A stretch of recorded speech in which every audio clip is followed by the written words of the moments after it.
A gente fala sobre a guerra na Ucrânia. Passados mais de 10 meses do início do conflito, Ucrânia e Rússia parecem cada vez mais distantes de um acordo de paz. Sobre as perspectivas para a guerra a partir de agora, vamos conversar com o mestre em Relações Internacionais pela Universidade de São Petersburgo e pesquisador em BRICS, Valdir da Silva Bezerra. Professor, boa noite, obrigado pela presença. Quero agradecer novamente o convite da Jovem Pan. É sempre um prazer estar falando com vocês. Logo, logo, um feliz ano novo para todos. Obrigado, desde já. E a gente chega a essa virada de ano, né, professor? Entraremos em 2023 ainda com a guerra em andamento, com mais de 10 meses de conflito. No começo, muitos analistas, inclusive, apostavam numa solução rápida, num desfecho rápido. Acreditariam que as tropas russas, com todo o poderio que têm, conseguiriam aniquilar o exército ucraniano, mas isso não aconteceu. A Ucrânia contou com uma ajuda muito forte da comunidade internacional, apoio principalmente dos Estados Unidos, e tem oferecido resistência. Chegamos a esses 10 meses numa situação de impasse. O que é que o senhor imagina a partir de agora? Quais podem ser os próximos passos desse conflito, professor? Olha, mesmo numa entrevista recente que foi dada pelo ministro das Relações Exteriores da Rússia, Sergei Lavrov, a um canal de TV local, ele mencionava que o ano de 2023 vai ser um ano marcado pela paciência, vai ser um ano marcado pela resiliência e pela insistência da Rússia, justamente para tentar alcançar os seus objetivos no território ucraniano. Infelizmente, no momento que a gente está falando, não existem ainda perspectivas de uma solução rápida para esse conflito, porque a Rússia não enxerga nas propostas que foram feitas recentemente por Zelensky ao G7 condições viáveis para o Kremlin, para que eles sentem à mesa de negociações. Por outro lado, o presidente ucraniano Zelensky também não reconhece na figura de Vladimir Putin um interlocutor viável para tocar essas negociações. Existem partes do território ucraniano sob controle russo. A Rússia considera essas partes como já pertencentes à Federação Russa, por conta de terem sido realizados nessas partes referendos recentemente. Então, o ano de 2023, pelo menos no que a gente enxerga pelo presente momento, ainda é bastante repleto de incertezas. Elaine Keller, sua pergunta, Elaine. Boa noite. A gente vê que as últimas guerras, elas são muito pontuadas pelo poderio tecnológico, principalmente, né? E a gente viu aí a Rússia tendo um problema muito grande com relação ao fornecimento dessas tecnologias, principalmente pelos Estados Unidos. E isso seria, sim, um gargalo que representaria uma possibilidade de final da guerra. Mas a gente vê também num outro caminho o próprio Putin sinalizando um caminho de amizade e de possível fornecimento dessas tecnologias pela China. Queria ouvir um pouquinho do senhor com relação a essa questão, se isso pode de fato ser aí um componente importante para determinar o fim da guerra. Olha, essa guerra ela foi marcada pelo uso de tecnologias novas por parte da Rússia no segmento de mísseis, com alguns ataques a objetos militares no território ucraniano.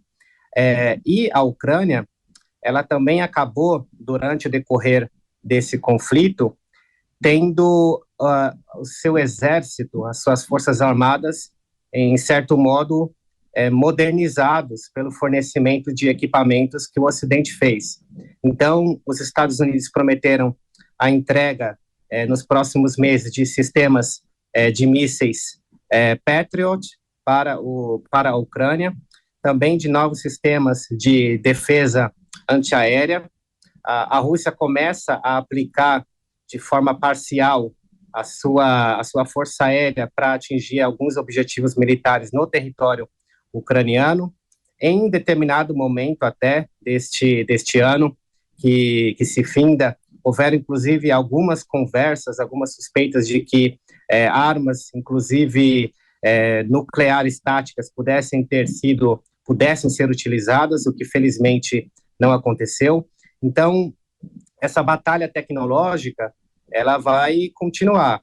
A Rússia ainda tem alguns trunfos, algumas cartas na manga, se a gente pode colocar assim, mas, por outro lado, a Ucrânia vem recebendo apoio cada vez mais crescente dos países europeus e promessas também de um dos principais atores nesse contexto todo, que é justamente os Estados Unidos. Agora, Valdir, aproveitando toda a sua experiência, o seu conhecimento em BRICS, que é o tema sobre o qual você se debruça, você é pesquisador justamente em BRICS, que é o bloco formado por Brasil, Rússia, Índia, China e África do Sul. Queria saber de você o que espera a partir de agora com a mudança de governo que teremos amanhã aqui no Brasil, com a chegada do presidente eleito Lula, de que forma isso pode alterar o relacionamento do Brasil com os parceiros do bloco, em especial a China, né, que pela importância que tem, é sempre protagonista e durante o governo do presidente Jair Bolsonaro viveu alguns períodos de mal-estar, né? Tivemos alguns momentos de indisposição diplomática, digamos assim, entre Brasil e China. Como é que fica isso a partir de agora com a chegada de Lula e também o relacionamento com outros países? A Rússia, que por outro lado, sobre quem a gente estava falando agora, teve um momento de proximidade com o governo Bolsonaro na questão dos fertilizantes, assim que começou a guerra. Como é que essas relações todas mudam a partir de agora com a transição de governo aqui no Brasil, Valdir?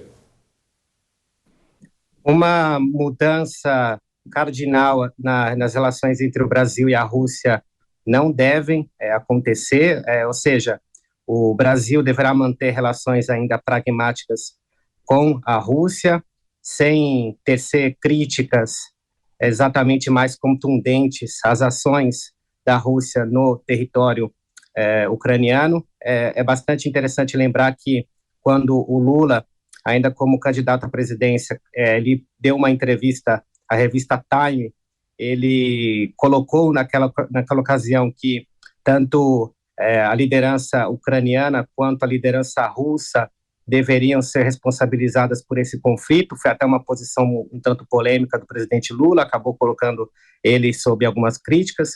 Então eu vejo que o Lula e o Vladimir Putin vão manter relações cordiais do ponto de vista pessoal, e o Brasil e a Rússia vão continuar mantendo relações pragmáticas, se encontrando dentro do contexto dos BRICS, tentando manter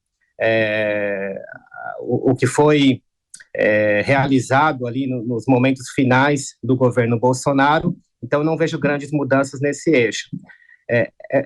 A gente pode esperar que as relações com a China não vão sofrer tantos impasses diplomáticos como foi o que aconteceu no começo, sobretudo do governo Bolsonaro. Houveram algumas situações que causaram desconforto nos chineses, algumas declarações não somente do presidente, mas também por parte de seu filho, por parte de alguns ministros que trouxeram um certo desprazer, né, nos chineses, mas a gente percebe que o Lula vem tomando um outro caminho. Então, nesse segmento, no segmento diplomático, a gente não vai ver grandes problemas no começo do governo Lula, e as relações comerciais com a China vão continuar sendo as mais importantes para o nosso país.